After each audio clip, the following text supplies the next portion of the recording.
missed one of your fights? It's the word to me, I always had him since I was small. Like I said, I remember him holding my hand, walking to the bus, and going to the bus to the gym. So now, not having him here with me, it would have been heartbreaking. Yeah. And your first trip here to New York, a different atmosphere, a different feeling as you prepare? Yeah, it is, very different over here, different atmosphere, the crowd, they're not on my side, but, we're going to go out there and make them go on our side. What are you expecting from Carl Frampton? He's a tough guy. Yeah, no, he's a tough guy, great fighter. He's a great guy. It's going to be a pretty even fight, 50-50, it could go either way, but, the fighter that wants it the most, that comes and puts the heart in it, is going to take it. It's great to see you here. How you feeling? Fight. Bien. Good. Very good. All right. We'll see you during the fight. Thanks, Leo. Back to you, Mo. Well, Leo Santa Cruz has to be extra inspired, and what an inspiring story it is. The return of his father. All right, that was Leo Santa Cruz. Speaking on the fight coming up right now. A couple hours, Leo Santa Cruz versus Carl Frampton. That's going to be interesting, but it's going to be, hopefully it's a good fight. If it's a good fight, these guys basically salvage their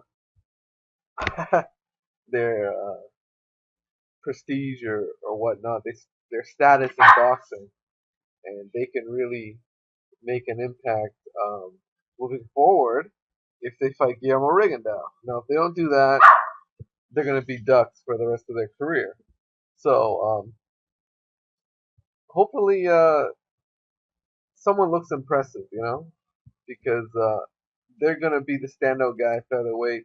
There's going to be guys like Gary Russell Jr. out there calling them out. And if they don't fight anyone else, because they're running out of, these sort of competitive matchups before they get into the big leagues, and that's what we want to see. We want to see someone crowned undisputed, and when Rigondeaux is ready to move up, which, on his end, he's a small guy, but at some point he's got to be ready to move up just to make these other guys run away. Because I think with his skill alone, he should be able to move up and outbox 90% of the guys out there. So I'd like to see Rigondeaux move up, and I'd like to see Santa Cruz look very impressive in victory, and I hope he does. Speaking of Mikey Garcia, who's returning tonight, this is an interesting fight. A lot is at stake. He's returning after a very long layoff, like abnormally long, and it had to do with him leaving Bob Arum. That's not an easy process, Floyd Mayweather got off easy. He was able to leave fast, man. He just paid him off and left. Mikey Garcia had to go through a lot more shit, so his shit's finally expired, and he's on PBC Showtime, basically, in his opinion, getting what he deserves. And he's back against Elio Rojas, who is he's a good comeback fight. This should have easy victory written all over it. And if you have to make one pick, I think it's Mikey Garcia by KO. He was pretty freaking gold in there when he was fighting guys like Juan Carlos Burgos and Mikey Garcia, and I was gonna say Rocky Martinez, but that was like 2 years ago. So he's gotta show that he still has what it takes to be in there with top guys and take them out. And this is like Cotto coming back against Delvin Rodriguez. I'm sorry, Delvin, but this is what it's like. So he better come in there and show he still has that great counterpunching ability to put guys on their ass, because that's what he was doing back when basically Terrence Crawford took over the scene and moved on to bigger and better things. And now I think Mikey Garcia wants to do the same.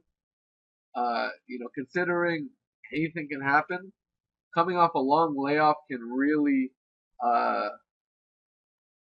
it can really show your vulnerability. It happened to Sugar Ray Leonard, where he got knocked down against that fucking guy Donnie Lalonde. So fuck, you never know what can happen. Anyone can get clipped, and your chin, hasn't properly, calibrated itself for real-time fighting. I'm sure he sparred a bunch of rounds, but has he gotten into like a real fight? in the past, during the layoff. So his skills will be put to the test, and hopefully, uh, he passes his test with flying colors. The guy's gonna be right in front of him. There's nothing special about the guy he's fighting. Nothing special. He lost to Johnny Gonzalez by so he did go 12 rounds with Johnny Gonzalez, but you know that shows you a mid to elite level fighter should be able to take this guy out, at least on points, if not stop him. However, he has not been stopped, so that would be a good look for Garcia if he stops this guy. So I'm gonna roll with it. I think Garcia can take him out. If not, he probably wins a decision. So let me know what you guys think. He can fight you, man. Take care.